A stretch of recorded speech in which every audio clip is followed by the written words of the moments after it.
When open enrollment began a few weeks ago, the people back home in Florida who are helping their neighbors sort through the new options for coverage, the navigators, were taken aback by how grateful people are to have a new pathway to the doctor's office and the care they need. Affordable options. They're no longer being discriminated against because they had cancer and diabetes or asthma, and they are very grateful. They said to me directly, it's like they found water in the desert. Right now, they are, surprisingly, they said it's taking time because people want to sort through all of these options before they finally sign up at the end of the 26-week enrollment period. So we must fix the marketplace. We must, to meet their expectations, and we have very high expectations for you and for the administration. But I think it's important to point out the Affordable Care Act is more than just a website.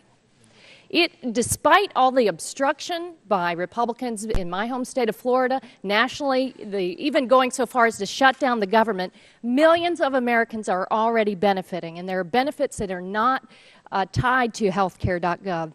So, Madam Secretary, let's clarify what's working despite healthcare.gov. Is it correct to say that many of the improvements that the ACA makes to employer coverage and to Medicare, where the vast majority of Americans receive their coverage, are not dependent on healthcare.gov? That's correct. And so the delays and problems with healthcare.gov do not affect the millions of individuals, thanks to the ACA, who no longer have to worry about lifetime monetary caps on their coverage that previously sent them to bankruptcy. That's absolutely true, and I think the quote that the President was quoted recently saying, if you have health care, you don't have to sign up for the new marketplace, was referring to the large portion, the 95% of insured Americans whose plans are solid, stay in place, and move forward. And I understand the frustration with the website. What I don't understand is why people are not similarly outraged by the lack of Medicaid coverage in many of our states. Do you find that hypocritical?